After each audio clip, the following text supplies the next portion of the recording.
So there's much more of this, but I want to get phones started. It's Open Line Friday. Try to do that in the first hour. Going to start in Orlando. This is Parlor, and welcome. It's great to have you here up first today.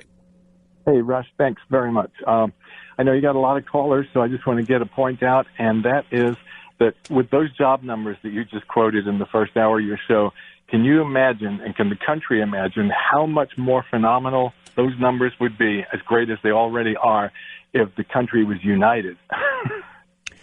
Oh, yeah. I know what you mean. I mean, it wouldn't even require the country to be united if it just wasn't this degree of balkanization or partisanship. Absolutely. And I know what your point is. Trump is making all this possible even with this daily attempt to destroy him.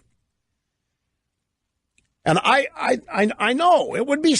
I talked about this, I think, at the beginning of this week.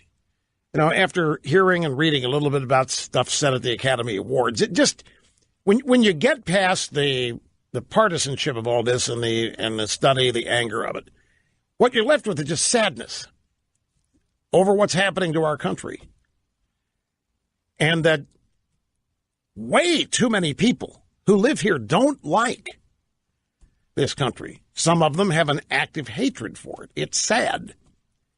You want to come up with a solution for it. You want to somehow be able to reach them. But they're not reachable, so they have to be defeated. But, yeah, I get totally what you're talking about, how much better it would be if there were, if everybody was all in on at least the premise that we all benefit from a great economy. We can't even unify behind that. We can't even unify behind the fact that this is a recovering and great economy. If everybody were just united on the premise that a great economy helps everybody. There's another story here about a hamburger joint, and I put it at the back of the stack, so I'm probably going to be able to find it in time here. Some hamburger joint. By the way, Home Depot is pledging $50 million to train 20,000 skilled laborers. Military veterans wanted, college degree not required.